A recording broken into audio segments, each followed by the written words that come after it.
우리 시편 105편을 좀 펼쳐볼까요? 16절부터 22절까지 읽어볼게요. 시작. 그가 또 그 땅에 기근이 들게 하사 그들이 의지하고 있는 양식을 다 끊으셨도다.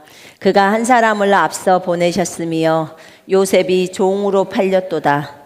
그의 발은 착고를 차고 그의 몸은 쇠사슬에 매였으니 곧 여호와의 말씀이 응할 때까지라. 그의 말씀이 그를 단련하였도다.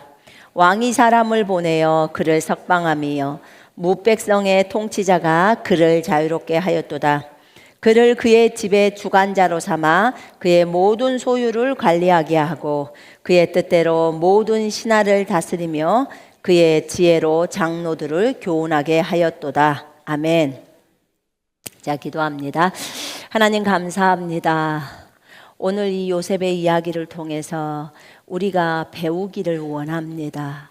아버지, 우리에게 계시해 주시고 아버지의 말씀에 온전히 순종할 수 있도록 하나님 인도해 주옵소서. 아버지 감사 찬양을 드립니다. 주 예수님 이름으로 기도합니다. 아멘.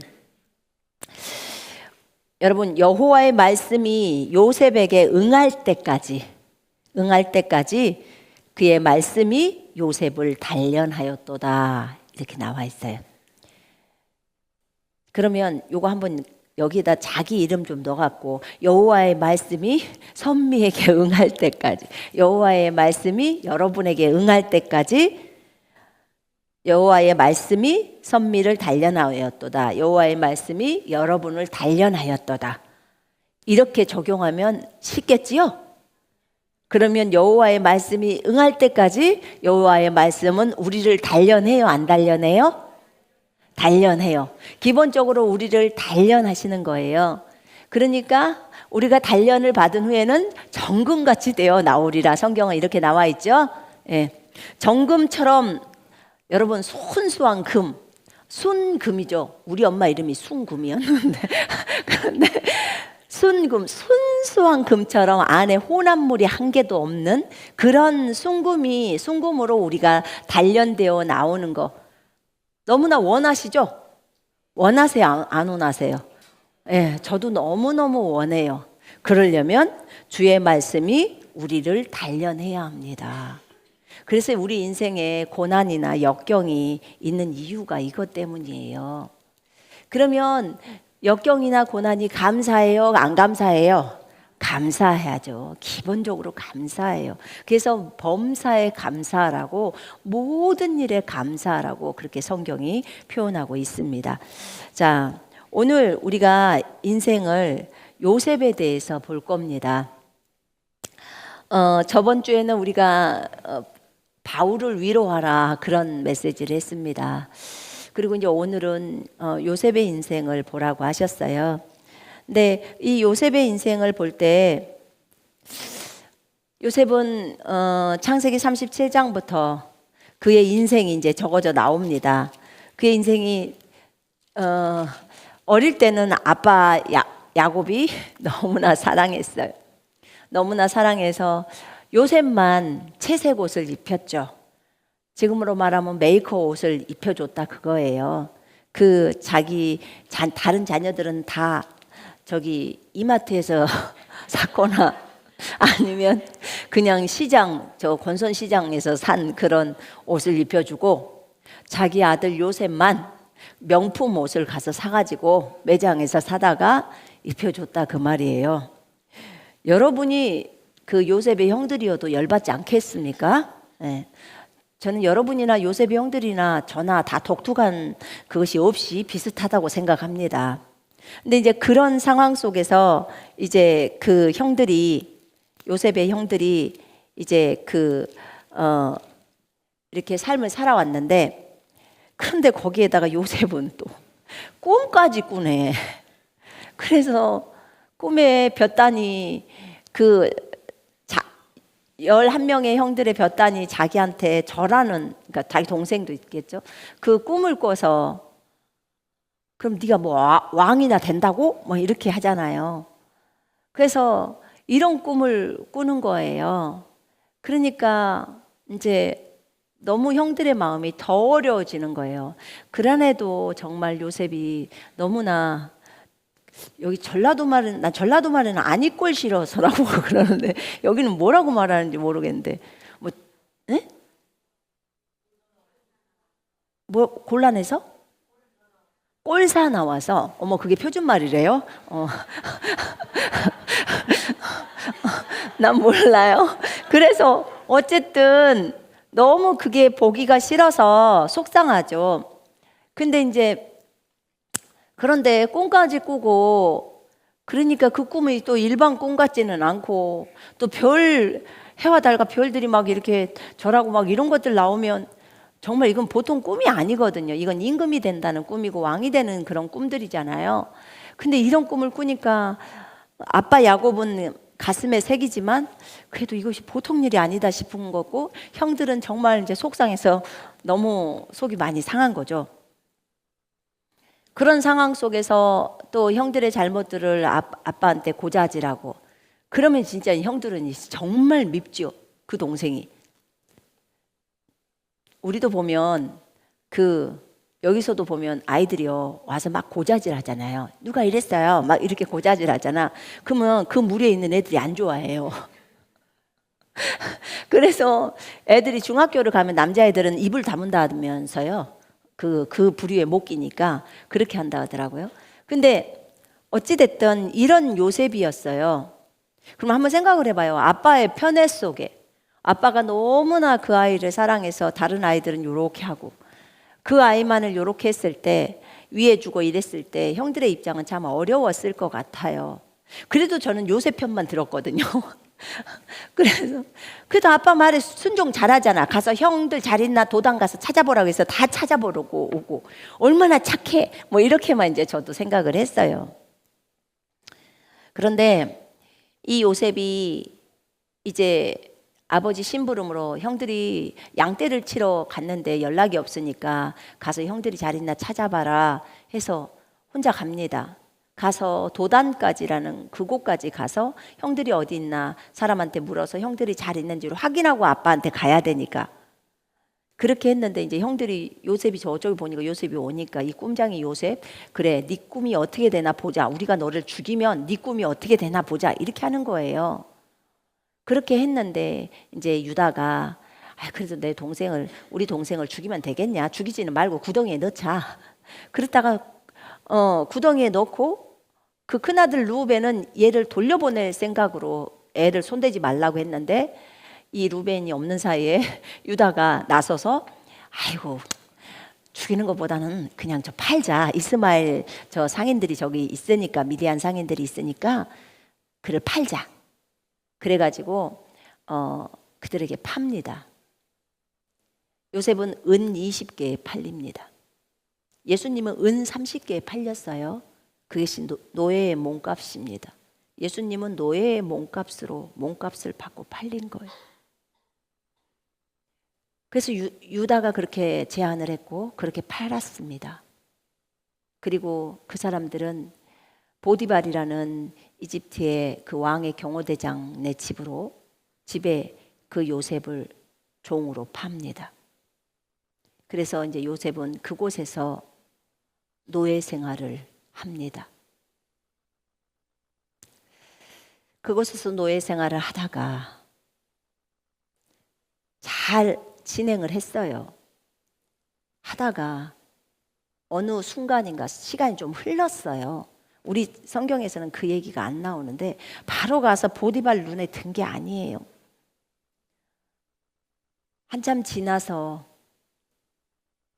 그에게 이제 하나님이 함께 하신다는 것을 보게 되고 그래서 그 가정의 총무, 청지기로 일을 맡긴 거죠. 그런데 그 보디발의 아내가 너무 요셉이 멋있게 생겼나 봐요. 그래가지고 그 요셉과 동침을 하기를 원했어요. 근데 요셉은 그렇지 않았어요. 하나님을 거슬려서 그 죄를 짓지 않기를 원했어요. 그런데 한날 그래서 요셉은 그 여자랑 같이 있기도 원하지 않았는데 한날 일하러 집에 들어갔더니 그 여자가 사람이 아무도 없고 그 여자가 요셉하고 동침하자고 하니까 요셉이 그 옷을 벗어났던 것을 놓고 그냥 나와버린 거예요. 자기가 이제 뭐 더워서 옷을 벗어났든지 뭐 했든지 있었겠죠. 근데 그 여자가 그 요셉이 자기 말을 들어주지 않는다는 것 때문에 자기 남편에게 그 요셉이 자기를 겁탈하려고 했다고 거짓을 말해서 요셉은 감옥으로 갑니다. 그 감옥에서 이 쇠사슬에 매여서 발에도 쇠사슬로 발을 묶어서 두 개를 묶죠. 근데 좀 떨어뜨려서 묶기 때문에 좀 걸어갈 수 있는 보폭이 있을 수 있도록 쇠가 있으니까 그렇게 되어지죠. 그리고 그 상황 속에서 거기에 있는 사람들을 섬깁니다. 거기서 섬겨요. 그러다가 이제 술관원과 떡관원장이 거기로 오죠. 그럼 보디발의 집에 있는 감옥에서 있었던 거예요. 그리고 그들의 꿈을 해몽해주고 그 술관원장이 이제 다시 복직됩니다. 그리고 복직되고 그 다음에 그 복직되기 전에 이제 자신이 이런저런 얘기들을 합니다. 그리고 나중에 그 사람은 복직되고 주님이 새까맣게 그 사람의 기억을 잊어버리게 합니다. 자기 꿈을 해몽해 준 그 사람을 어떻게 바로 잊을 수가 있겠습니까? 근데 그 기억을 싸그리 없애버립니다. 그리고 2년 후에 바로가 꿈꾸고 요셉은 총리가 됩니다. 자, 여기까지의 상황이에요. 여기까지가 13년 걸렸습니다. 요셉은 17살 때의 상황이 펼쳐지면서 13년 동안 이집트의 노예로 팔려가서 그 다음에 30살에 총리가 됩니다. 감옥에서 총리가 되는 데는 딱 하루면 충분했습니다. 주님이 꿈을 꿔서 총리가 되는 꿈을 꾸게 해주셨습니다. 근데 그것을 요셉에게 이루게 하는 데는 13년이란 세월이 걸렸습니다. 여러분, 이 과정 속에서 우리가 하나님 앞에서 봐야 될 말씀들이 있습니다.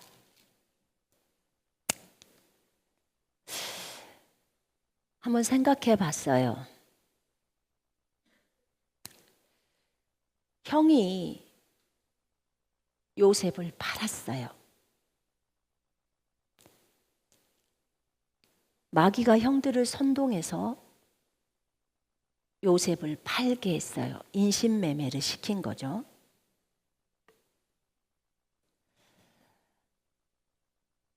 그리고 창세기 45장에 보면, 그리고 방금 읽었던 시편 105편에 보면 내가 한 사람을 보냈다라고 나와요.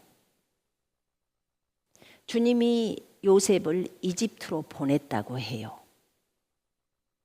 왜? 총리시키려고. 왜? 이스라엘 자손들, 후손들의 생명을 살리려고. 답은 두 가지예요.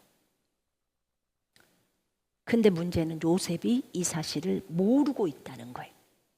여러분의 인생에서 고난을 만날 때, 어려움을 당할 때, 여러분이 답을 다 알고 있으면 그것이 고난처럼 느껴지지 않을 수도 있어요. 근데 문제는 답을 모른다는 거예요. 그럴 때 우리의 인생이 어렵다는 거죠. 하나님은 한 가지를 가지고 여러 가지 일들을 처리하는 데는 선수이십니다. 한 사람의 생애를 통해서 여러 사람을 다 만져버리는 데는 선수이십니다. 전문가시죠. 여러분, 요셉은 자신을 이집트로 보내신 분이 하나님이셨다는 것을 언제 알았을까요? 그가 언제 알았을까? 이것을 알기 전까지는 얼마나 형들이 미웠겠습니까? 성경에는 요셉이 원망을 했더라, 불평을 했더라, 그 말이 안 나와요. 그런데 그런 근거는 찾을 수는 있어요. 왜냐하면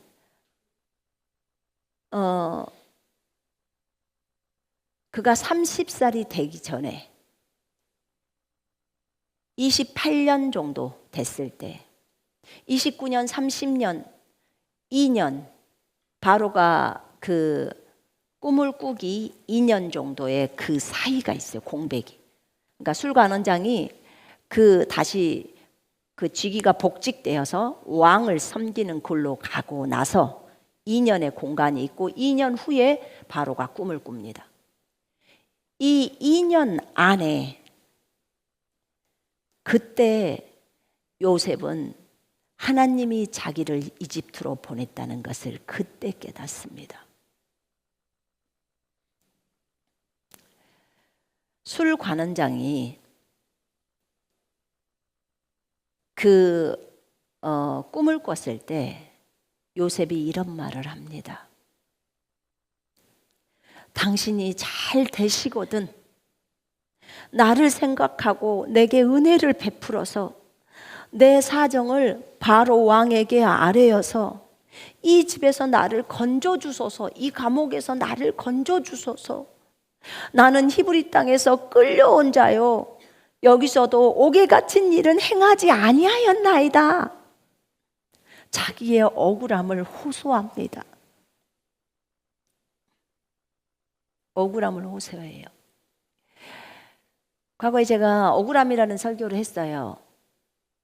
주님이 자기 부인에서 가장 최고가 뭐냐고, 그러니까 생명을 내어놓는 그거 외에 정말 최고가 자기를 부인하는 데서 최고로 어려운 게 뭡니까? 라고 했을 때 억울함이다 라고 가르쳐 주셨어요. 여러분 억울할 때 어때요? 잘 견뎌져요? 억울해. 난 억울해. 그러면요 자다가도 씩씩거려요. 정말 이건 억울해요. 나는 결백한데 난 정말 억울해요.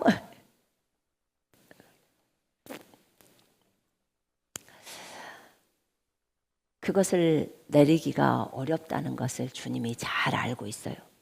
그러나 여러분의 인생에서 반드시 억울함을 내려놓는 날이 올 겁니다.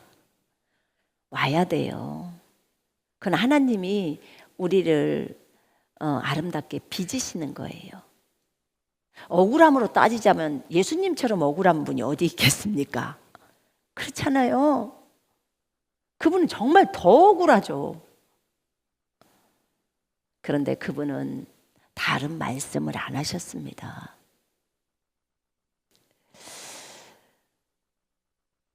이 요셉이요, 자기가 육신적으로만 보다 보니까 처음에 이집트로 끌려와서 그 상인들의 손에 넘겨질 때 형 살려줘, 형 살려줘, 형들 살려달라고 구했어요. 어떻게 알아요? 요 뒤에 보면 이들이 이제 가나안 땅에 식량이 없어서 이집트에 식량이 있다는 소식을 알고 요셉에게 옵니다. 요셉인지 모르죠. 총리가 요셉인지를. 옵니다. 근데 요셉이 그들을 엄격하게 다루어서 너희는 정탐꾼이야 라고 합니다. 정탐꾼이니까 너희 여기 잡혀 있어야 돼. 너희 동생을 데려오면 그러면 내가 너희가 진짜로 정직하게 말했다는 걸 알게. 왜냐하면 거기서 형들이 말해요. 우리 정탐꾼 아니에요. 우리는 한 아버지 밑에서 12아들이 있는데 하나에는 나갔고 막내 아들은 아버지랑 갇히고 아버지랑 생명이 묶여 있어서 아버지가 그 아들 떠나면 절대 안 되기 때문에 있고 우리 10명만 여기에 곡물을 사러 왔다고, 곡식을 사러 왔다고. 근데 요셉이 형들인지 그냥 바로 알죠. 13년을 안 봤는데도 형들인지 알죠. 근데 이미 요셉의 마음에는 형들을 용서했어요. 그런데 그렇게 엄하게 한 거예요. 그때 너희들은 여기에 잡혀 있어라 하고 3일 동안 가둡니다. 가뒀다가 좋아, 한 사람은 여기 있고 나머지는 곡식을 갖고 가서 너희 막내 동생을 데려와라. 그러면 내가 그거 보고 진짜인 줄 내가 너희가 정탐꾼이 아니라는 걸 믿겠다. 이렇게 한 거예요. 이렇게 말을 할 때요, 이들이 어려움을 당할 때 루벤이랑 거기서 형제들이 말을 합니다. 이거는 우리 동생 때문이야. 그 아이가 살려달라고 했을 때 그때 우리가 그 애를 해줬어야 되는데 너희들이 이것을 이렇게 일처리를 한 거야 하면서 이제 이야기한 내용들이 히브리 말로 했는데 요셉은 전혀 못 알아들 줄 알고 통역시켜서 한 거거든요. 근데 요셉은 다 알아듣는 거죠. 너희가 동생들한테 죄를 지어서 이 동생한테 죄를 지어서 이 죄값이 하나님이 우리한테 이렇게 한 거야. 이렇게 이제 합니다. 요셉은 너무 가슴이 아프죠. 그래서 울러갑니다. 근데 이렇게 했으니까 그 동생이 형 살려달라고 한 것이 맞는 거예요. 요셉이 그렇게 애원을 했건만 형들은 팔았어요. 팔아서 보디발네 집으로 왔어요. 노예, 아까 말했죠. 쇠사슬에 차여서. 우리 아까 시편 105편 읽었습니다. 거기에서 노예는 어떻게 삶을 사는지, 그의 발은 착고를 차고 그의 몸은 쇠사슬에 매였으니 곧 여호와의 말씀이 응할 때까지라. 그 말씀이 그를 단련하였도다. 요셉은 몰라요. 하나님의 말씀이 자기를 단련하고 있는지를. 자기를 그 총리가 되게 하려고 하나님이 이렇게 하셨다는 것을 요셉에게는 아직 하나님이 말씀하지 않았던 거예요. 여러분이 어떤 것을 주님께 질문했을 때 모든 말을 주님이 다 해주시는 건 아니잖아요. 그죠? 모든 말을 다 해주시지 않아요. 그 수준에 맞게 해줘요. 저도 지금 신앙이 96년도에 성령 체험을 했으니까 성령 체험하고 지금 몇 년입니까? 지금 30년은 안 됐지만 20몇 년을 지금 달려오잖아요. 근데 20몇 년을 달리면서 제가 허틀게 살았다는 생각을 거의 하질 않아요. 근데 지금 깨닫고 있는 것도 너무 많잖아요. 아직 내가 너무 어리니까, 못 알아차리니까. 그래서 요셉은 형들이 너무 미웠어요. 너무 싫었어요. 제가 주님께 여쭤봤어요. 주님, 요셉은 형들을 죽이고 싶을 만큼 미웠나요? 이렇게 한번 물어봤어요. 입장을 한번 바꿔놓고 생각해 볼래? 네가 요셉이라면 어땠을 것 같아? 너를 인신매매로 팔았어. 너를 저기 흑산도의 새우잡이 배에다 너를 팔았어. 너는 돌아올 수 없는 곳이야. 더 이상 아버지도 없고 자기한테 명품 옷을 입혀줄 아버지도 없고 만날 수도 없는 그 길로 들어간 거야. 돌이킬 수 없는 곳으로 가버린 거야. 보면 보이는 것은 망망대해 바다밖에 없어. 그곳에 너를 팔았어. 그것도 네 형들이, 네 오빠들이 팔았다고 한번 생각해봐. 그러면 우리 오빠 좋다 이렇게 말할 수 있겠니? 여러분은 원망불평이 나올 것 같아요? 안 나올 것 같아요? 나오죠. 나오기만 하겠습니까? 죽도록 믿겠죠. 정말 죽이고 싶을 만큼 밉지 않을까요? 나를 팔았어. 나는 돌아갈 수 있는 희망이 안 보여.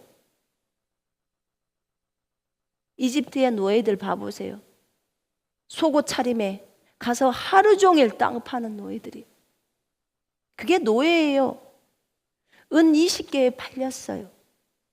예수님도 은 30에 팔렸다니까요. 참 희한해. 이거 유다가 이 제안했는데 유다가 팔았는데 예수님도 가룟 유다가 팔았어. 그러니 이렇게 완전히 노예의 신세로 팔린 거예요. 요셉도 동일했다고 하더라고요. 죽이고 싶도록 미워했대요. 그 미움이 들어온 거예요. 하나님이 요셉을 다루어야 했어요. 요셉 안에 있는 그 악한 마음들을 다루어야 해요. 여러분, 우리가 어떤 환경에 처해지면 난 절대 안 그럴 거야 라고 하는 그런 장담을 우리가 쉽게 해서는 안 돼요.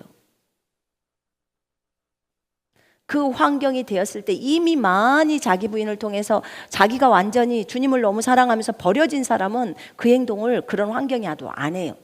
그런데 그 환경을 다룸을 받아보지 못한 사람은 반드시 다루어져야 돼요.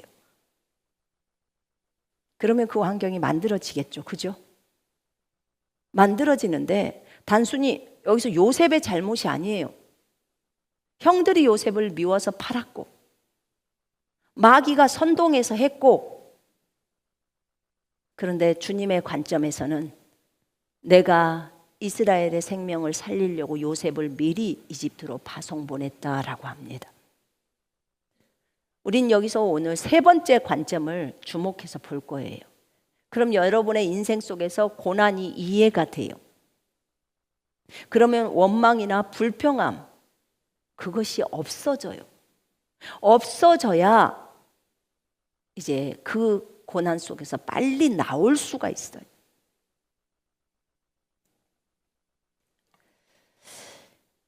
요셉은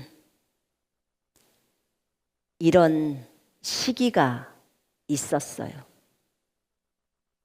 이렇게 형들을 미워하고 속상해하고 원망하고 불평하고, 내가 왜 나는 이런 일도 안 했던 사람인데 하루 종일 땅 파야 되는, 하루 종일 고생해야 되는, 완전 부잣집 아들이었잖아요. 야곱이 엄청나게 많은 재산이 있는 부잣집 아들. 야곱이 에서한테 선물 줄 때 진짜 얼마나 많은 양의 그 동물들을 주고 다 하잖아요. 짐승들을 주고. 엄청난 부잣집의 아들, 갑부의 아들이에요. 그런 갑부의 아들이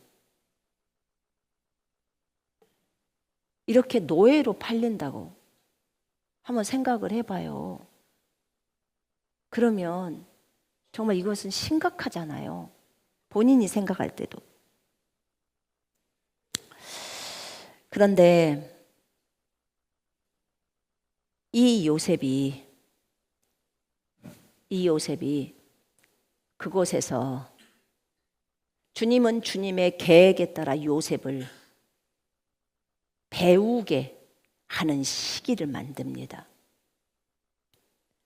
주님은 자신의 계획이 있기 때문에 이 요셉이 사람들을 관리하고 다스리는 법을 배워야 하는 거예요. 그래서 그곳에서 많은 고통과 고생 가운데서 그 요셉이 그곳에 가정 총무, 청지기가 될 수 있도록 요셉과 함께 하셔서 그를 번성할 수 있도록 해주십니다. 요셉이 맡은 일들은 풍성하게 해주셔요. 자, 여러분이 요셉처럼 팔렸어요. 어디로 가서 남의 종이 되었어요. 히브리 종이라고 하기 때문에 그 감옥에 있을 때 주님이 함께 하셔요. 그런데 뭘로 있냐면 종이야. 여전히 노예야. 쇠사슬에 발이 묶여갖고 이렇게 걸으면서 그렇게 돕는 종, 노예라고요. 그런데 하나님은 함께 하셔. 그런데 종과 함께 하시는 거예요. 여러분은 종으로 함께 하시는 그 하나님 정말 감사하죠. 그런데 이왕이면 자유롭고 싶지 않으세요? 쇠사슬에 풀려가지고 좀 섬기면 안 될까요? 이런 말을 할 수 있잖아요. 우리가 그런 말 하죠. 뭐 감옥에 있어도 주님과 함께 하면 뭐 천국이지. 이렇게 쉽게 말합니다. 근데 실제로 그 당사자가 여러분이라면, 그것도 그 감옥에서 썩는 게 10년이야. 그렇다면 여러분은 이 성경을 보면서 정말 심각하게 볼 겁니다. 자, 눈들을 떠요. 눈을 감지 마시고. 눈을 감으면 안 돼요. 여러분의 인생 속에서 이런 고난들이 올 텐데 어떻게 견디시려고 그러십니까? 주님은 이 요셉의 사건들을 통해서 우리에게 알려주고 싶은 게 있었어요. 이 사건을 반드시, 이 설교를 들어야 될 분들이 있기 때문에 이 메시지를 하라고 하는 거예요.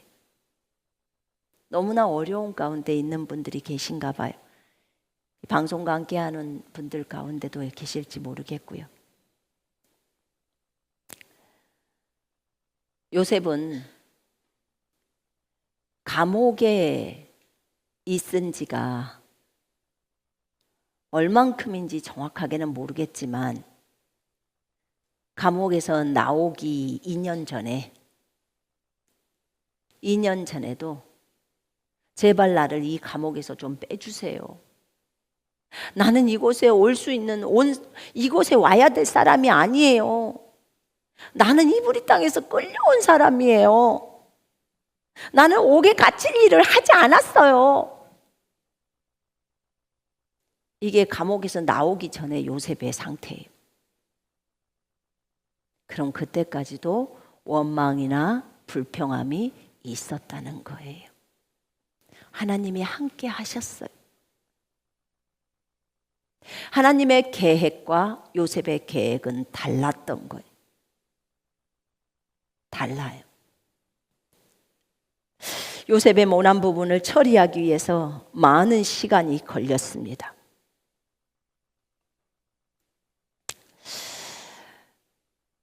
여러분, 그 여인이 날마다 요셉에게 동침하자고 끈질기게 요청을 했어요. 졸라대니까 요셉은 너무 괴로웠어요. 너무 괴로웠습니다. 그래서 하나님께 구한 거예요. 하나님, 저를 이 집에서 옮겨주세요. 하나님, 이 여인으로부터 벗어나게 해주세요. 왜냐하면 요셉이 그런 말을 합니다. 이 여인에게. 이 여인이 자꾸 동침하자고 그 얘기를 해요. 그러니까 요셉이 그 말을 합니다. 이 여인에게. 오직 당신의 남편이 나에게 모든 것을 허용했는데 이 집에서 나보다 큰 이는 없는데, 주인 말고는. 주인이 내게 금한 게 딱 한 가지가 있는데 그것이 당신이요. 그런즉 내가 어찌 이 큰 악을 행하여 하나님께 죄를 지으리까? 이렇게 말합니다. 그래서 요셉은 그 여인의 말을 듣질 않아요. 근데 여인은 날마다 쫄라대요. 같이 있으려고 다녀요, 요셉은. 그래서 요셉이 주님께 구합니다. 주님 도와달라고. 그래서 주님이 요셉의 괴로움을 아시고 그 기도에 응답해 주십니다. 죄짓지 않는 곳인 감옥으로 보내줬습니다. 감옥으로 보내준 거예요. 죄짓지 않도록. 그런데 요셉은 자기를 감옥에 보내달라는 게 아니고 다른 곳으로 옮겨주라는 거예요. 감옥이 아니고. 그래서 요셉은 감옥에서 불평불만이 있었던 거예요. 주님, 감옥이 아니에요. 내가 원하는 것은 감옥이 아니고 그 집에서, 그 여인에게서 다른 곳으로 옮겨달라는 것입니다. 지금 노예를, 땅 파고 노예가 훨씬 나았어요. 감옥에 새꼬랑 차고 거기서 감옥 안에서 어두운 컴컴한 데서 그렇게 지내는 것보다 바깥에서 햇볕 보면서 하루 종일 떼약볕에서 고생하는 그 노예가 더 나았던 건데, 노예로 치자면 더 심한 곳으로 주님이 보내준 거예요. 여기 여러분이 읽다 보면 뭐라고 나오냐면, 하나님께서 요셉과 함께하여, 여호와께서 요셉과 함께함으로 그가 형통한 자가 되어 여호와께서 그의 범사에 형통하게 하심을 그의 주인이 보고 그의 소유를 그의 손에 맡겼더라. 여호와께서 형통하게 해주셨다는 거예요. 여호와께서 요셉을 위하여 그 애굽 사람의 집에 복을 내리시고, 여러분 어떻게 이렇게 여호와랑 친한 그 요셉이 주님께 구했는데 주님이 그 여인의 손에서 벗어나게 해줘서 감옥으로 보내실까요? 근데 감옥으로 갔어요. 감옥으로 보내진 거예요. 요셉의 원함은 그냥 그곳만 빠져나오면 돼요. 이게 요셉의 원함이었어요. 근데 하나님의 원함은 하나님의 원대한 계획 속으로 요셉을 밀어 넣는 거예요. 넌 다른 집 가면 안 돼.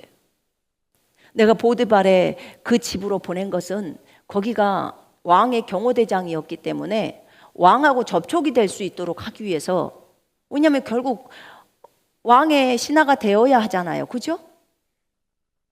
그러기 때문에 골로 보낸 거란데, 지는 다른 데로만 가게 해달라는 거예요. 우리가 이래요. 주님 앞에 기도할 때 하나님의 계획은 여기라고 딱 얘기를 하는데 계속 딴 데만, 하나님이 너는 여기에 가만히 있어라 하는데도 불구하고 계속 다른 방향으로만 트는 거예요. 자기 원함대로, 자기 원함대로의, 하나님의 원함대로가 아니라. 하나님의 계획을 보지 못하기 때문에 이렇게 하는 거예요.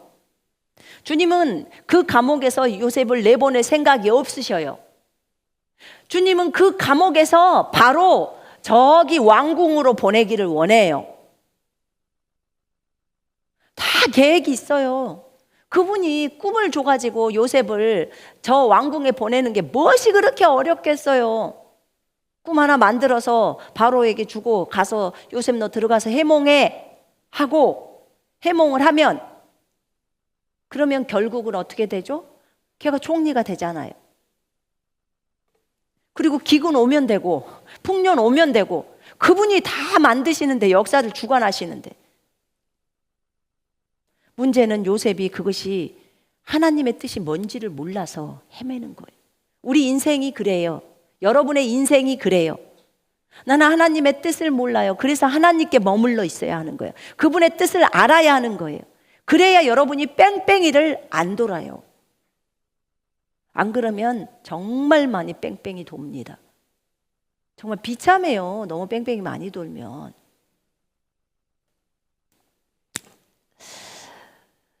이렇게 요셉은 원망하고 불평함이 감옥에서 나오기 2년 전까지도 있었습니다. 하나님과 동행한다고, 하나님이 축복해 주신다고 그렇게 말하면서, 또 요셉은 감옥에 갔을 때 거기에서 여호와께서 요셉과 함께하고 그에게 자비를 보이시어 간수장의 목전에서 그에게 은총을 베푸셨다고 했어요. 간수장이 요셉에게 은총을 베풀어서 감옥에 있는 죄수들을 그의 손에다 맡겼어요. 그 재반 사무를 요셉이 처리하고, 간수장은 그의 손에 맡긴 것을 무엇이든지 살펴보지 아니하였으니 여호와께서 요셉과 함께 하심이라. 여호와께서 그를 범사에 형통하게 하셨더라. 쇠고랑을 차고 있는 상태 속에서 여호와께서 형통하게 하셨다는 거예요. 감옥에서 지금으로 말하면 간수장이면 교도관인가요? 교도, 소외, 소장이죠. 그럼 소장 백이 있는 거예요. 그럼 굉장한 백인 거예요. 그런데 그렇게까지 해줬는데도, 그래봤자 어디예요? 감옥이에요. 그래봤자 감옥. 근데 그가 그 감옥에서 그렇게 나오려고 발버둥을 치는 거예요. 그랬군요. 근데 싸그리 술관원장의 그 기억을 주님이 지워버립니다. 저는 아무리 생각을 해도 처음에 막 생각을 해봐요. 도대체 이 사람이 갑자기 치매가 그 방향에 온 건가? 도대체 어떻게 자기한테 꿈 해몽을 엊그저께 해줘가지고 자기가 3일 후에 복직이 됐는데 자기한테 꿈 해몽 해준 사람을 잊어버릴 수가 있다는 게 말이 돼요? 말이 안 되죠. 그런데 그 사람은 거기에 뭐라고 나와 있냐면 술관원장이 요셉을 기억하지 못하고 그를 잊었더라.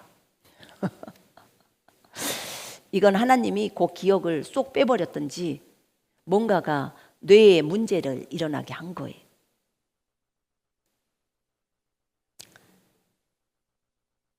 그리고 이제 그가 2년 동안의 감옥 안에서 그가 달라집니다. 달라져요. 이제 더 이상 사람을 의지하는 걸 그만합니다. 그가 하나님만을 의지합니다. 얼마나 많이 술관원장이 거기 갔을 때 요셉이 기대를 했겠습니까? 곧 부를 거야. 곧 나를 부를 거야. 곧 나를 불러줄 거야. 나를 기억할 거야. 한 달이, 두 달이, 세 달이 가도 부를 생각이 없어. 당연하지, 하나님이 기억을 지웠는데. 그가 결국은 거기서 참 용서를 배웁니다. 하나님의 계획은, 최종적인 목적은 형들을 다 용서하는 요셉이었어요. 완전히 용서하는 요셉이었어요. 그들의 죄악을 더 이상 기억하지 않고 그들에 대해서 원망 불평하지 않는 요셉이었어요. 그 요셉을 주님이 원했던 거예요. 왜냐하면 한 나라의 리더가 되려면 그 나라 이집트가 너무나 그 당시에 컸기 때문에 정말 많은 영혼들을 품어야 될 주님과 같은, 요셉은 주님을 대표하고 있잖아요. 그 주님을 나타내 보여야 하는데 너무나 요셉은 마음이 작았던 거예요. 살인을 저지르고 싶을 만큼의 그 사람들, 그들을 10명을 용서해야 돼요. 그들을 품고 사랑하는 요셉이 되어야 하는 거예요. 이제 주님이 보실 때 그런 요셉이 됐죠. 어떻게? 주님이 알려주셨대요. 그때 알려주셨대요. 감옥에서 나오기 얼마 전에 주님이, 요셉은 하나님이 자신을 이집트로 보내셨다는 것을 알았대요. 주님이 그때 말씀하셨다고 저한테 알려주시더라고요. 내가 너를 보낸 거야. 너네 형들이 팔았지만 사실은 너는, 내가 너에게 먼저 꿈을 줬잖아. 너의 그 꿈을 이루기 위해서 너는 이집트로 들어와야 해. 그런데 너희 형들이 팔았어. 그런데 그건 내가 허락한 거야. 내가 허락한 거야. 너가 회사에서 잘린 거 내가 허락한 거야. 네가 부도 위기에 있는 거 내가 허락한 거야. 너희가 관계적으로 어렵지? 그건 내가 허락한 거야. 여러분들의 인생 속에서 하나님의 허락하심이 있다는 거예요. 하나님의 계획 때문에. 때로는 하나님의 계획이 A라는 이 길로 가야 하는데 여러분이 자꾸만 B로 가니까 여기에서 하는 일들을 다 틀어버리는 거예요. 그리고 다시 A로 갈 수 있도록 하나님이 길을 조종하는 거예요. 자, 주님은 요셉을 이집트의 총리를 시키려고 계획을 하고 있어요. 그런데 요셉은 이집트로 갈 생각이 형들이 안 팔았으면 있을까요? 주님이 말해주지 않는 이상은 절대로 안 되는 거예요. 그러면 제가 이럴 때 우리가 바로 질문하죠. 그럼 주님이 처음부터 아싸리 그럼 너 이집트 총리야, 얼른 가, 이렇게 말을 해주면 걔가 바로 가지 않았겠습니까? 그럼 너의 마음은 언제 깨뜨리냐? 여러분, 저는 이 과정 속에서요, 뭘 알았냐면, 왜 요셉이 자기가 총리가 되고 나서 형들이 물건을, 그 곡식을 사러 왔단 말이에요. 여러분, 눈을 떠요. 눈 감지 말고. 눈을 감지 말고 눈을 뜨고 들으세요. 아셨죠? 네. 눈을 감지 마요. 안 그러면 일어서라 갈 거예요. 자, 이렇게 자기가 총리가 되고 나서 왜 즉시로 그 좋은 아버지에게 가지 않았을까? 제가 궁금증이 첫 번째가 이거였고요. 총리 됐으면 잠깐 가나안 땅에 갔다 오면 되잖아요. 아버지가 이사 간 것도 아니고.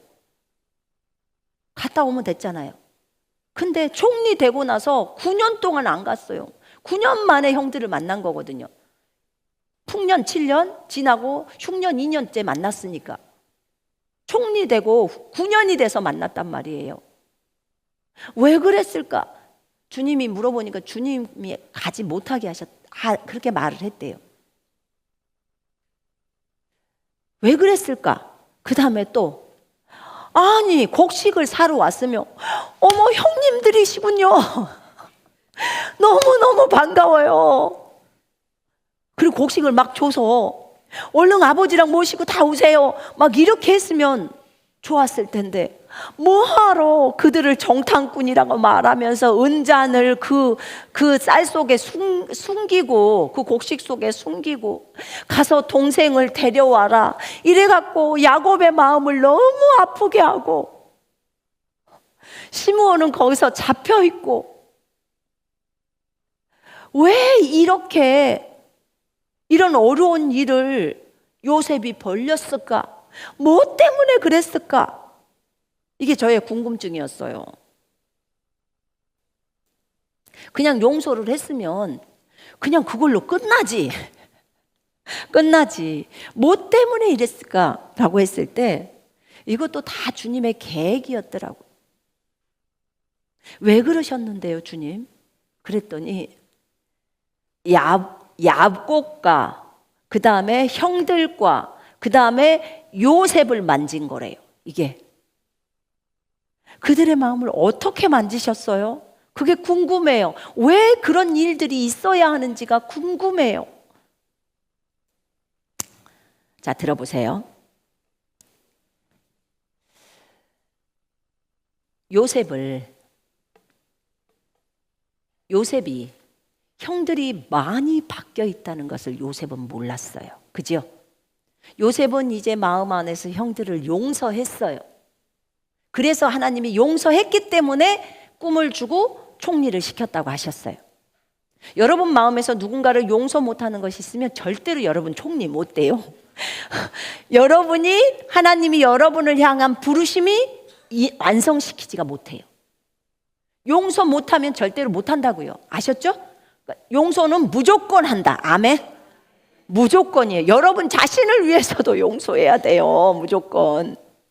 부르심은 완성하고 가야 될 거 아닙니까? 맞죠? 예. 그런데 제가 너무나 감동이 되었던 것은 이 유다였어요. 유다가 뒷장에 보면 42장부터 45장까지의 상황 속에서 첫 번째 곡물을 사러 갔다가 아까 설명했죠. 잡혀서 있다가 3일 후에 시므온 혼자 있고 나머지는 곡물 갖고 갑니다. 근데 두 번째 아버지가 가서 곡식을 더 사와라 하니까 베냐민 안 데리고 가면 이분이 자기를 만나러 올 수 없다고 했습니다. 반드시 네 동생을 데려오라고 했습니다. 그러니까 제가 이 아이를 데리고 갈 수 있게 해주십시오. 안 된다. 나는 이 아이랑 떨어지면 안 돼. 아버지, 제가 제 목숨을 보장하겠습니다. 제 목숨을 가져가고 이 아이를 지키겠습니다. 그래야 우리 가족들도, 우리 여기 있는 사람들이 다 살 수 있습니다. 그렇게 야곱을 설득합니다. 야곱은 요셉을 잃고 나서 베냐민에게 엄청 집착합니다. 자기가 사랑했던 라헬, 그의 두 아들 요셉과 베냐민이에요. 요셉도 죽었다고 생각하기 때문에 이제는 베냐민에게 엄청나게 집착을 합니다. 절대로 내릴 수 없는 최후의 보류예요. 내려놓으면서 이것만큼은 안 돼, 베냐민. 이것까지 없어지면 나는 그대로 죽을 거야. 이렇게 한 아이예요. 그러니까 너희가 왜 그 사람한테, 이집트의 총리한테 동생이 있다고 말했느냐? 그러면서 성질내요, 야곱이. 그러니까 아니 그 사람이 먼저 물었어요. 너희 아버지는 계시느냐? 너희 동생은 있느냐? 그래서 설마 내 동생이 있습니다, 아버지도 계십니다 했더니 갑자기 동생 데려오라고 할 줄은 몰랐죠, 우리가. 이렇게 떠보면서 말을 한 거예요. 아버지 살아있구나. 자기 속으로는 물어보고 아버지 살아있구나. 내 동생도 살아있구나. 이걸 한 거죠. 그 말을 했을 때 야곱이 처음에는 반대하다가 나중에는 그 아들을 내립니다. 너희는 좋은 물건을 가지고 가서 그 사람한테 주면서, 그리고 이 아들도 데려가라. 내가 이 아들을 잃으면 잃으리라, 이런 말을 해요. 잃으면 잃어버리겠다, 그렇게 말을 하고 내보냅니다. 그거는요, 자기 목숨을 내놓은 거나, 야곱한테는 자기 목숨을 내놓은 거나 같은 거예요. 그 목숨보다도 더 소중하게 생각하는 아들인 거예요. 야곱의 그 집착력, 하나님은 그 야곱의 그 집착력을 아예 끊어버리기를 원하셨습니다. 야곱이 이스라엘이 됐어요. 너무나 아름답게 변했어요. 그런데도 불구하고 내려놓으면서 그게 안 되는 거예요. 하나님은 그 야곱을 다뤄야만 했습니다. 그래서 자신의 최후의 보루인 막내 아들 베냐민, 그를 형들과 함께 이집트로 보냅니다. 얼마나 그 내려가 있는 동안에, 가는 동안에도 야곱은 속으로 하나님 도와주세요를 얼마나 많이 했을까요? 제 심정으로 보는 야곱이에요. 저는 여자고 또 자녀를 그렇게 보냈으니까. 남자들은 어쩐지 모르겠어요. 남자들이 자식들이 내려갈 때 그렇게 기도를 할까요? 형제님들 우찌게 기도해요. 한번 하고 마요. 잘 모르겠네. 근데 자매들은 계속 할 거. 하나님 도와주세요. 베냐민 꼭 살아서 돌아오게 해주세요. 시므온도 꼭 살아서 돌아오게 해주세요. 막 이러지 않았을까요? 근데 그가 그렇게 해서 베냐민을 보내고 나니까 베냐민을 그 요셉이 보잖아요. 보고 그 마음이 너무나 울컥해버리잖아요. 자기 동생을 봐버리니까. 같이 우리 집으로 초대해서 식사를 하자 해서 식사를 주면서 베냐민한테는 5배나 더 많이 주고, 그러면서 그 감동 때문에 울잖아요. 근데 더 기쁜 소식은 나중에 이들을 보내서 은잔 사건 속에서 베냐민이, 요셉의 은잔이 베냐민 자루에서 발견되는 걸 보고 이제 베냐민은 잡힙니다. 베냐민은 감옥에 가야 돼요. 요셉하고 있어야 될 상황이죠. 유다는 돌아갈 수 없었습니다. 그래서 유다가 그런 말을 합니다. 내가 한 말씀만 총리께 아뢰입니다.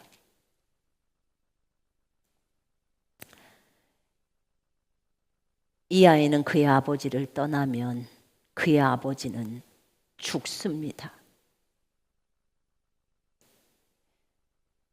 이 아이를 반드시 내가 데려가겠다고 아버지랑 약속을 했고 총리가 이 아이를 데려오라고 했기 때문에 우리가 데려온 것입니다.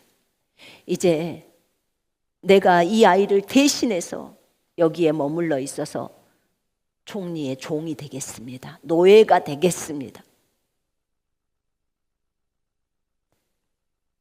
이 아이는 그의 형제들과 함께 올려보내소서. 내가 감옥에 갇히겠나이다. 내가 당신의 노예가 되겠습니다. 그렇게 말을 합니다. 유다가 요셉에게 이 말을 해요. 유다가 은 20개를 받고 요셉을 팔았는데 그 유다가 그 요셉이 그토록 사랑하는 요셉의 친동생인 베냐민이죠. 요셉 자신과도 같은 그 베냐민, 그 유다가 베냐민을 구하려고 진심 어린 말을 해요. 자신이 희생하겠다고. 이 말을 하자 요셉이 너무나 큰 감동을 받습니다. 그래서 울 곳을 찾습니다. 엉엉 웁니다. 요셉은 이때 나를 팔았던 그 형이 내 동생을 살리려고 자신이 대신 노예가 되겠다고, 내가 노예가 된 것처럼 그가 노예가 되겠다고 나섭니다. 이미 유다는 너무나 달라져 있는 상태예요. 형이 너무나 달라져 있어요. 그래서 요셉은 너무나 큰 감동을 받습니다. 그리고 자신이 요셉이라고 거기서 밝힙니다. 그 가족들은 너무나 놀랐고 서로 목을 끌어안고 웁니다. 베냐민과 요셉이 울고 또 요셉과 형들이 입 맞추고 울고.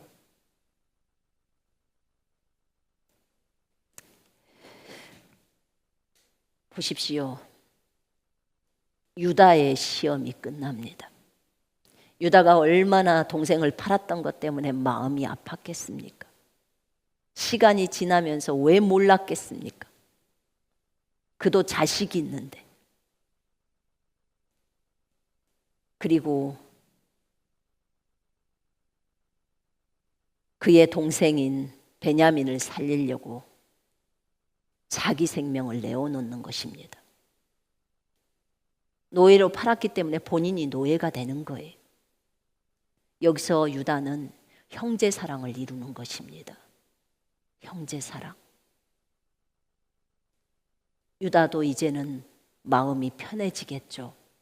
그 형을 판 죄악으로 인해서 그 동생의 생명을 살리려고 했기 때문에 자기가 노예가 돼서 그 죄값을 받는다고 생각하고 그렇게 감당하려고 했던 것입니다. 하나님은 유다의 마음도 만졌고 여기서 요셉의 마음을 만집니다. 형이 자기 동생을 살리려고 하는 그것이, 자기를 팔았던 그것이 다 사라져 버립니다. 이미 감옥에서 용서했지만 직접 눈앞에서 형이 하는 행동이나 말에서 목도한 거예요. 형이 동생을 사랑하는 그 모습. 그러면 요셉의 마음 안에 남아있는 찌꺼기는 하나도 없이 싹 씻겨져 나갑니다. 동생을 사랑하는 걸로 충분합니다.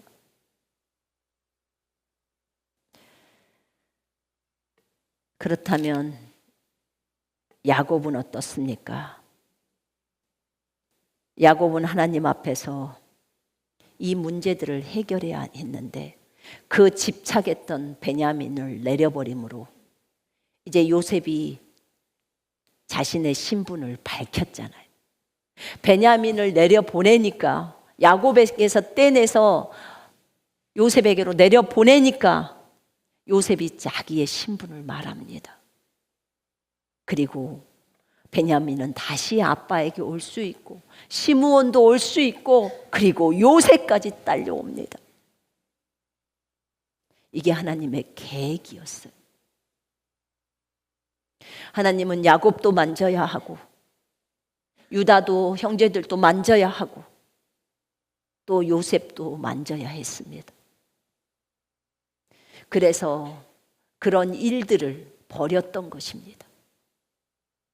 바로 형을 보면서 형님들하고 바로 말할 수도 있었지만 이런 사건들, 은잔 사건이랑 이런 것들을 정탐꾼이라고 그런 사건들을 통해서 형들의 마음을 확인하게 직접 요셉아 네 형들 많이 변했어 라는 것을 직접 요셉을 위로하고 싶으셨습니다. 주님이.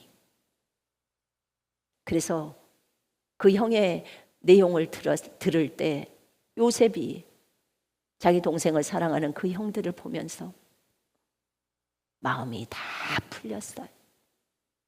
진심으로 그 안에서 형들을 사랑하는 마음이 생겼겠죠. 형들도 마찬가지이고요. 이런 부분들이 하나님이 왜 우리에게 인생 속에서 이런 것들을 허락하실까? 이 야곱이 내가 아이를 잃으면 잃으리라는 이 결단을 하지 않고서는 이 문제가 해결되지 않습니다. 여러분들이 무엇인가 얽매여져 있는 것이 있다면 그것은 반드시 결단해서 내어놓아야 하는 것입니다. 그러지 않고서는 하나님의 시험은 끝나지 않습니다. 우리가 주님 앞에서 깨져야 할 부분이 깨지지 않고서는 하나님의 말씀은 계속해서 그것을 깨뜨릴 때까지 우리를 연단하십니다. 왜냐하면 말씀이 여러분에게 응해야 되나요? 그죠? 이루어져야 하잖아요. 그 말씀이 여러분에게 이루어져야 하잖아요. 여러분을 부르신 부르심이 이루어져야 하잖아요. 그죠? 그런데 사람이 깨지지가 않아. 하나님은 이 사람을 이렇게 세워서 여기까지 쓰시려고 하는데 이 사람이 깨지지 않아. 여러분 어떤 사람들은 그런 말을 합니다. 주님이 포기할 거라고. 아니요. 하나님은 웬만해서는 포기를 안 하십니다. 그러니까 여러분이 포기하는 게 빨라요. 우리가 포기하는 게 빨라요. 하나님은 여러분의 부르심을 완수하려고 그것을 반드시 이루게 하시려고 정말 천사들도 보내고 일들을 많이 하십니다. 주변에 그런 사람들 막 붙이십니다. 엄청난 시어머니를 만났다. 그런데 시어머니를 피했어. 그랬는데 더 큰 적이 나타나. 회사 갔더니. 여러분, 그러니까 여러분이 깨지는 게 나아요. 빨리. 그래서 납작 엎드려 버리는 게 낫습니다. 그래야 해결함을 받을 수 있어요. 결국은 여러분을 그 그릇으로 만들려고 하는 거예요. 우리는 인생을 살면서 이런 어려움에 많이 부딪힙니다. 저도 삶 속에서 진짜 많아요. 너무너무 많았어요. 좀 그걸 다 간증할 수가 없어요. 왜 나에게 이런 환경이 펼쳐지지? 왜 저 지체가 저러고 나가지? 왜 나를 대적하고 저러지? 또는 왜 이 사람은 이렇게 해서 어렵게 만들지? 여러분의 인생 속에서 아주 많을 겁니다. 근데 세 번째를 딱 생각해야 돼. 하나님의 손길. 첫 번째는 육신적으로 평가하는 거. 저 사람이 저런 거야. 두 번째는 마귀가 저 사람을 선동해서 나를 대항하게 했어. 또는 나에게 어려움을 줬어. 저 회사 직원이 나에게 어려움을 줬어. 이렇게. 마귀가 그래서 틀린 거 아니에요. 그 말도 맞는 거예요. 다 맞아요. 그 사람이 그런 거 맞아요. 두 번째, 마귀가 선동해서 그렇게 하는 거 맞아요. 저 사람이 그래서 내가 예수 믿는 것에 대해서 저렇게 반대를 해서 저 사람이 그래서 근데 마귀가 저 사람을 하게 했어. 맞아요, 다. 그런데 세 번째에서 뭐가 있냐면 여러분들을 연단하려고 하는 것이 있다는 것을 알아야 돼요. 아름답게 빚어져야 되잖아요. 어린 요셉이, 고자질쟁이 요셉은 절대로 총리가 될 수가 없어요. 여러분 알아요? 혹시 여러분을 하나님이 총리가 되게 하실지? 모르잖아요. 그죠? 들어봤어요? 주님이 여러분의 원대한 계획을 갖고 계시잖아요. 여러분을 군사로 불렀어요. 여러분, 우리가 가야 할 길은 멀어요. 저 이스라엘까지 가야 돼요. 그러면 좀 하나님이 여러분을 어떻게 쓰시려고, 이 마지막 때 그리스도의 군대로 불렀대잖아요. 주의 오실 길을 예비하는 자로 불렀대잖아요. 전 세계에서 몇 명이나 불렀는지 나는 모르겠지만 여러분을 불렀다는 것은 그것만 해도 감사하지 않아요? 저 시골에 저 신안 지도 완전히 그 꼴짝에서 누가 알아주지도 몰라. 아주 그냥 배 타고 다니는 그런 섬이었어요. 그런 데서 살았던 나를 이곳에 불러줘서 그리스도의 군사가 되게 했대요. 여러분도 군사, 나도 군사. 그러면서 주님이 오실 그 재림의 길을 예비하라는 거예요. 와, 이것이 뭔 은혜냐고요. 이것이 너무 큰 은혜잖아요. 정말로 너무 못 살고 너무 지질이 가난하고, 정말 제가 어렸을 때 사진 보면요, 얼굴이 안 보여요. 하도 시커매서. 얼마나 까만지. 제가 어쨌든 어렸을 때 사진 보면 우리나라 한 50년도, 그런 1950년도 때 같아. 시골이라 완전 섬이라 더한 것 같아요. 막 뒤에는 물레방아 돌아. 제가 사진 찍어놓은 데 보면 물레방아 돌아요. 거기 그 둔봉에는 그거 저거 뭐 오리들 있고, 정말 완전 시골. 초가집이 있고, 우리 집 초가집도 다 보여. 그냥 그런 데서 살았는데 얼마나 진짜 수원에 와서 산 것만 해도 출세한 거예요. 그죠? 출세죠. 그런 우리들을, 진짜 처진거리 같은 우리들을 부르셔서 이 하나님의 원대한 계획인 이 그리스도의 군사로 불러주시고, 그것을 위해서 준비하게 하시고 걸어나갈 수 있도록 하신 그 하나님이 아주 놀랍고 위대하십니다. 여러분의 인생 속에 하나님이 여러분에게 딸아, 아들아, 그 일 내가 허락한 거야. 너 총리 만들려고, 너 군사 만들려고, 너 내가 원하는 부르심을, 내 뜻을 이루게 하려고. 너 원래 저 하늘에서 내 뜻 이루려고 이 땅에 왔잖아. 너 그거 이루려면 지금의 네 성격 갖고는 안 돼. 네 인생 살아서는 안 돼. 나 예수의 인생을 살아야 해. 그래서 좁은 성품들 그거 다 내려야 돼. 내 성품 담게 하려고 너 깨뜨린 거야. 그러려고 내가 그 사람 붙었어. 그 다음에 그러려고 내가 그런 회사에 너 가게 했다. 그러려고 너에게 그런 일을 하게 한 거야. 그런 섬김을 하게 한 거야. 그런 말을 하실 때가 옵니다. 그때는 원망 불평 일도 안 하게 돼 있습니다. 그 말을 들었을 때는 이미 더 이상의 원망이 나오지 않아요. 요셉도 감옥에서 나오기 얼마 전에 주님께서 그 얘기를 하셨다고 저한테 가르쳐 주시더라고요. 그 뒤로 요셉은 더 이상 원망불평하지 않았다고 하셨습니다. 여러분, 요셉의 이야기가 얼마나 아름다운지 압니까? 그가 50장에서 아버지가 돌아가실 때 형들은 혹시라도 요셉이 마음이 바뀌어서 아버지 돌아가시고 나서 제가 우리를 어렵게 하면 어떡하지 해서 와서 두려워해서 그들이 요셉에게 총리니까 절하면서 엎드렸어요. 우리는 당신의 종들입니다. 당신의 노예입니다. 이렇게 말했어요. 그러니까 요셉이 말합니다. 형님들 두려워하지 마세요. 내가 하나님을 대신하겠나이까?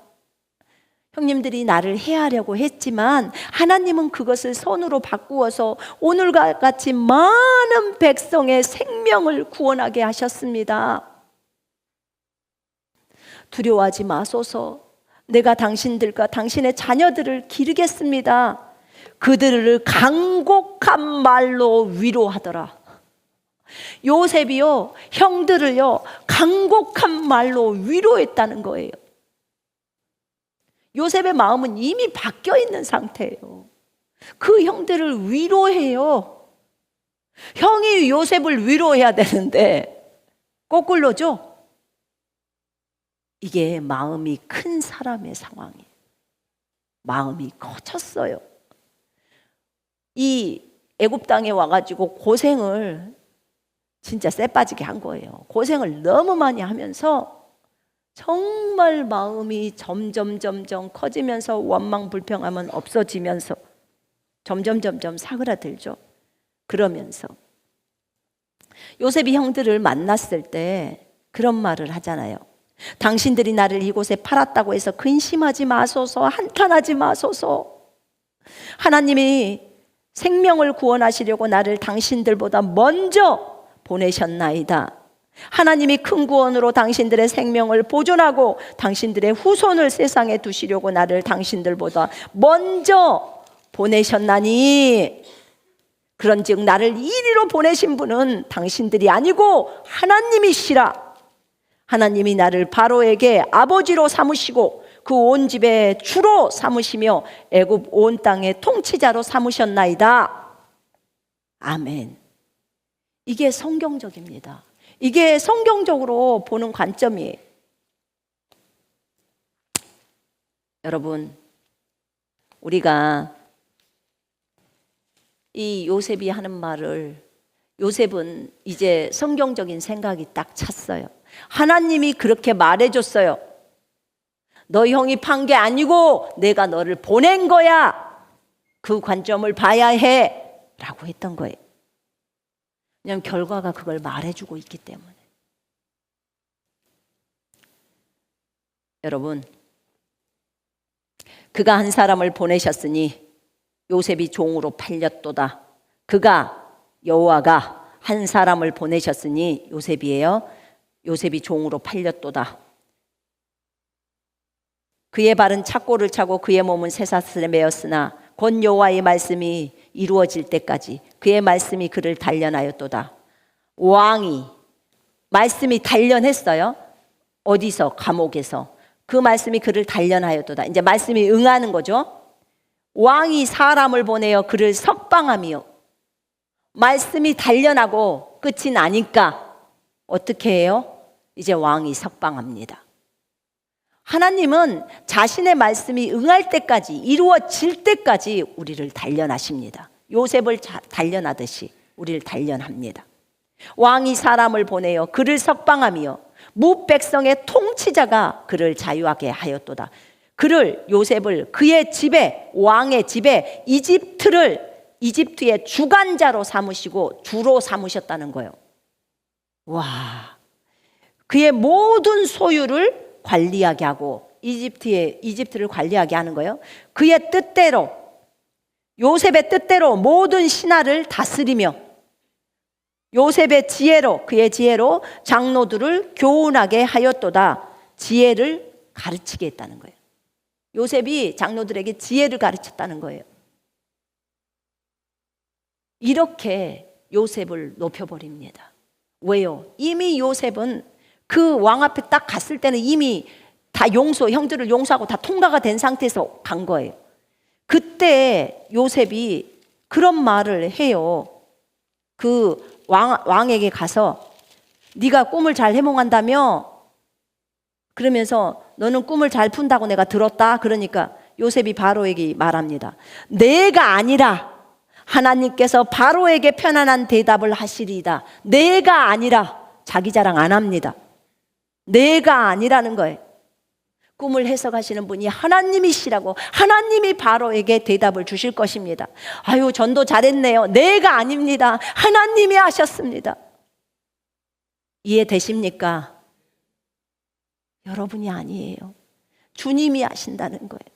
주님이 우리에게 힘 주시고 호흡 주시고 능력 주시고 지혜 주셔서 그 일을 한 거예요. 그죠? 더 이상 내가 아니에요. 주님이 하신 거예요. 바로의 꿈은 하나고 하나님이 그가 하실 일을 바로에게 보이심이니이다. 이렇게 함으로 바로가 요셉의 총명함을 듣고, 거기서 풍년이 오고 흉년이 오기 때문에 그걸 흉년을 잘 대비해야 한다고, 거기에서 어떻게 하라는 그 요셉의 계획이 다 나옵니다. 그 계획을 누가 줬겠어요? 바로 주님이 주죠. 그러니까 네 안에는 영이 있어. 너무 총명하다. 하나님이 너와 함께 하시는구나. 너 총리해. 바로 반지 빼줍니다. 너 총리. 오늘부터 네가 다스리지 못할 자는 나 혼자야. 그건 나 빼고는 네가 전부 다스려 이 나라. 어떻게 일개 사람이 감옥에 있다가 하루아침에 총리가 됩니다. 제가 물어봤어요. 제가 중국에서 쫓겨나왔을 때 제가 왜 이 과정에 있습니까? 라고 했을 때 주님이 저한테 이런 얘기를 해주더라고요. 너의 꿈을 이루는 것은 내가 하루면 충분해. 요셉처럼 충분하다. 근데 네 그릇이 작아. 너도 요셉처럼 깨져야 돼. 깨뜨려져야 돼. 그 꿈을 이루는 것은 나에게는 하나도 어렵지 않아. 요셉의 꿈을 이루는데 얼만큼 걸렸냐? 내가 바로에게 딱 하루면 돼. 하루면 충분하다. 그것도 1시간도 아니고 10분이면 꿈꿔. 그리고 번민 주면 풀어야 돼.